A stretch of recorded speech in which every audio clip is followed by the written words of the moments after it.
How are you guys doing today? My name is Apple Crater, and today we're doing is breaking down my monthly income from September, all of the money that I earned online from my online businesses, from my YouTube channel, from all of these different income sources. I'm going to show you guys everything that I earned, everything that I spent, and sort of break down how the month went. And all in all, it hasn't been my best month so far. Expenses were very, very high. Income was pretty standard. So that's just a quick intro to sort of what we're going to be looking at. But let's just hop right into the spreadsheet and show you guys what we are looking at. So we changed up the format a bit. I like this one better, sort of like the vertical rather than like the horizontal that we were doing before. It's a little more readable for me. I think I might start categorizing them better next month, but for now, this is what we've got.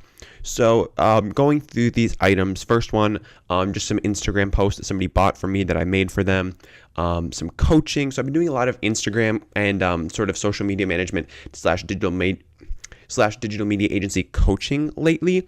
So that's sort of been picking up a lot. Starting at the beginning of the month, I was charging about $25 a session. By the end of the month, we worked our way up to about $40 a session. So that's been really well. I've been getting a lot of good feedback from that, a lot of good testimonials.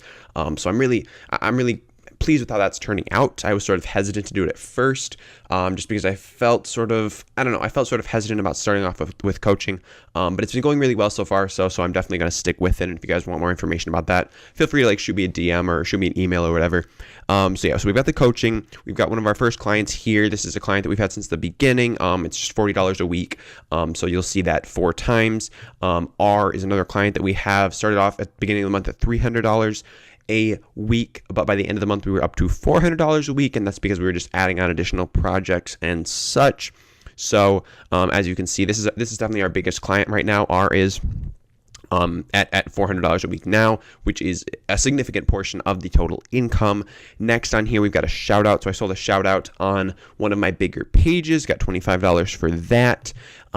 Created some posts again. So I've been doing a little bit of post creation. I'm sort of trying to stray away from that just because the margins aren't as good as something like coaching. And it's not as enjoyable to me as something like coaching is, just because with coaching, I sort of get to meet people one-on-one and sort of build that relationship.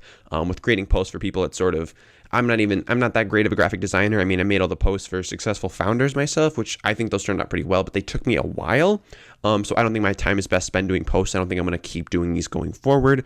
Here, we have some commissions from just an affiliate program that I'm associated with. It's an engagement group on Instagram. It helps people sort of grow their followings if they're trying to grow a niche page, specifically on business and entrepreneurship. So with that, we made about $27. Nothing too significant there, but that's straight passive income because I refer somebody to this program.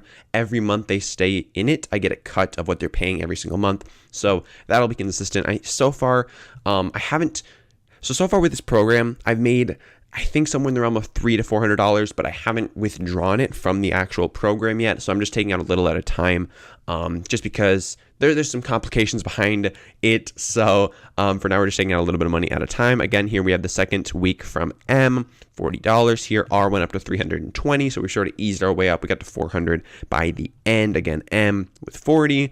R came up to $400, so that's going to be nice, coming in every single week, that $400. Here we have another coaching call. This one was $38. Again, I said moving the price of coaching up and up and up, just because as I get more clients, as they're paying me more money, I feel like my time is more valuable, and I don't want to be sort of selling myself short. And I think I'm just trying to charge what I'm worth, because honestly, I've been getting some great feedback from these people. So I feel like I should be charging more just because they're getting so much out of it. And sort of people associate sort of cost with value a lot of times. So I don't want to be saying like, $25 a session, and then people think it's just not worth that much. So I sort of want to be pricing to a level that I feel like I am worth it. I don't know if I've reached that level yet, because I've heard that you should price yourself at an uncomfortable level, and I'm not really at an uncomfortable level yet. So I don't know, maybe I should keep moving it up. I don't know. You guys let me know in the comments below whether I should keep moving up my price of coaching. Again, here we have another coaching session for $30. Here we have a payment from MM, who is no longer a client of ours. They were paying $500 a month. So this was the last month that we are working with them, which is totally cool. They were just taking their account in a different direction. Here we have R again, the last $400 of the month, M at 40 again. And here is some funding from a business partner of mine. We went in together on a page called White Hat Investing. So that was just his half of the money that he put in to the page. I just recorded it here as income. So gross, we made about $2,500, which again, pretty standard. That's what we've been making for the last couple of months. But hopefully, I went to this conference this month, which we'll get into in the expenses section, and I picked up a couple clients there. So this number should be climbing a bit by next month.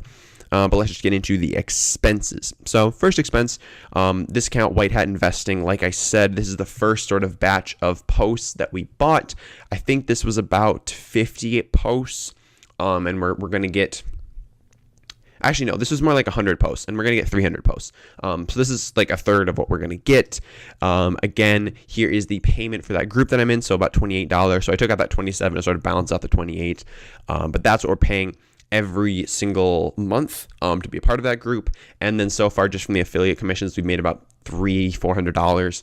And then through that group, we've also been able to grow our accounts very, very quickly. So all in all, I would say it's a good investment. Here, I bought some posts for a client of mine, $100. That's pretty straightforward. And then with these entries here, I was sort of just writing these off as something that I did on the personal side of things rather than on the digital media agency side of things, because these aren't these incomes that I made from the referrals and from the posts. They're not really from my digital media agency. They're more from just me and Apple Creator, so that personal brand side of things. So I'm not really sure. Going forward, I'm not really sure if I want to be wrapping up my personal brand into my digital media agency, or if I want to keep those separate. So I'm still debating that. So that's why these entries are here, just sort of writing those off. Next, business beginning. So that was another batch of posts that I bought. Here is some more posts that I bought for some of my other accounts. I've got a lot of Instagram accounts, guys. I've got like 10. So buying posts for those is a lot of my expenses. Here, Aweber, that's my email automation software that I use. It's $19 a month, not too bad. So that's what that's all about. ClickFunnels. I do use ClickFunnels. I'm not super advanced with them yet. I'm still trying to sort of get down the basics and just sort of be able to create funnels that I am proud of and that really do convert. So I am a member of that just because I got kicked off of MailChimp like 3 times. I can make a video about that if you guys want to know why I got kicked off of MailChimp 3 times. But for now, I'm a member of ClickFunnels. It is $97 a month, which is a bit steep, but I figure long-term, net, it's going to pay out. Buffer. So here is the biggest expense for the month by far, and that's over $1,000 that I spent on Buffer, and that is because I decided to invest in a full year of Buffer, which essentially they knock off 2 months. They only charge you for 10 months of the 12 if you buy the full year. So I decided to go for that and just drop the $1,000. Just because I figured I'm going to be a member of Buffer for a while. It's sort of what my digital media agency runs on. So I figured I'd just drop the $1,000 now and not have to pay for it for the month. So that's going to reduce. And so normally it's $97 or $99 a month or something like that. But if you just pay $1,000 up front, then they're only going to charge you $1,000. So that's going to reduce my expenses every single month for the rest of the year going forward by $99. So it looks bad here, but then in the long term, I think it's net. It's going to be a good call. This one, we got my microphone cord. So if you guys haven't noticed, I actually have a decent microphone in this episode. And that's because I was at this conference, which we'll get into in a second. But a guy from the conference, his microphone cord actually broke. So he decided to give me his microphone. So I'm using that now. And it's a really nice microphone. It's a Blue Yeti. I hope the sound quality sounds a lot better than what you're used to from this channel. So I just bought a quick cord for that. Tossed it together, and now we have a decent microphone.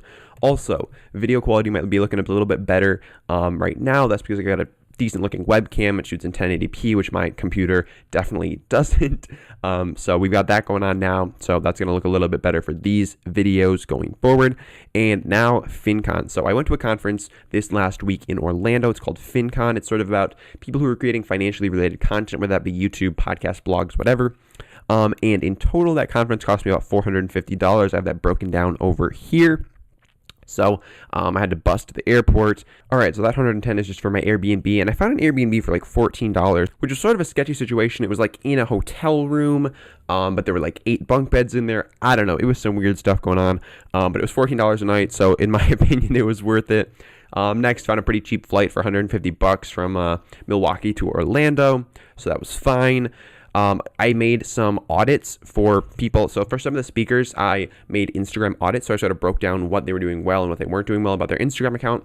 And to print those at school costed about $13. Went out for lunch one day. It was $19. Stayed. So 2 of the nights I actually stayed in the hotel that the conference was going on at, because somebody that I met there who also makes YouTube videos, his name's Dennis from True Financials. I made some collaborations with him last week. His roommate actually bailed on him and didn't show up. So I was like, man, if you want me to just toss you, like, I could toss you like $15 to crash in your hotel room, because that's basically what it would have cost me to Lyft or Uber back to my Airbnb and then back to the hotel. So I offered to toss him that just because he wouldn't totally be out on the entire cost of the hotel room, which is pretty expensive. So I tossed him $30 for that. And then I spent about $80 on Lyft, which is absurd. And I honestly, I've used Lyft, I've used Uber one time in my life before this trip.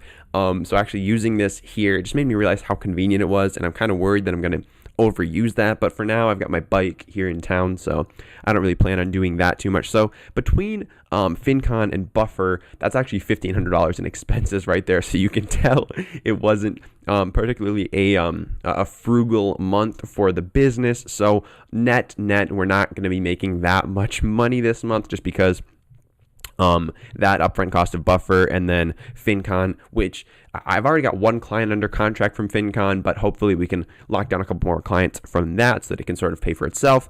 And then, so I hired my first employee this month as well, which there'll be a video coming on about that in about a week. So I hired my first employee, currently paying them $50 a week. That might go up. Well, it will definitely go up over time as I give them more projects to do, but for now it's $50 a week, and they're doing about 3 hours of work for me. So that is that. And then Buffer, so there was another charge for Buffer. I think it was right before this one. There was like a partial month or something. I don't know. They charged me $18, and then I upgraded to the full plan, so I got charged $1,000. So all in all, our expenses were about $2,000, which is absurd. But going forward, that's not going to be the case, because obviously we're not going to be paying $1,000 for Buffer every month, and we're not going to be going to a $500 conference every month either. So if we would have not gone with that, and we would have not gone to the conference, would have been a lot lower. But yeah, so net. We made about $400 net income. Taxes, I'm estimating about 25%. So take home income about $300. So not too great for the month of September, but I figured I'd share it with you guys anyway, just to be real and not try to like hide behind anything. I'm not trying to put on some front of like, look at me, look at all the things that I'm doing. I'm just trying to be real with you guys and share with you guys what I am doing, how my business is going, and sort of where it's at. So I want to share that with you guys and just sort of let you know where my income was like for the month of September. I hope you guys got some value from this video. Definitely let me know in the comments below if you have any questions about the stuff that I talked about, where this money's coming from, any of that stuff, and a couple announcements. First of which is, so I started monetizing my YouTube videos actually, and I said I wasn't going to do that, but I got this cool suggestion on Instagram that I should invest the money that I get from the ad revenue into a portfolio that is actually directed by my subscribers. So I decided to do that. If you guys want to get involved with it, there's going to be a link in the description below to a Facebook group that you can join. And through that Facebook group, you're actually going to be able to vote on the things that we invest in with this portfolio. So if you want to sort of dictate this portfolio, see where the money goes, definitely check that out down below in the description. Also, new episode of Young Smart Money just came out today. If you guys don't know, I have a podcast. It's called Young Smart Money. I interview young people who are doing cool stuff financially or entrepreneurially, so be sure to check that out as well on iTunes, Spotify, Stitcher, wherever you listen to podcasts. It is there. Anyways, guys, thank you very much for sticking around. I hope you got a ton of value from this. Got an insight into what kind of money that I'm making, and I'll see you guys in the next video. Hope you guys enjoyed the video. I've got a free video training in the description below on how to start your own social media management agency. Check it out.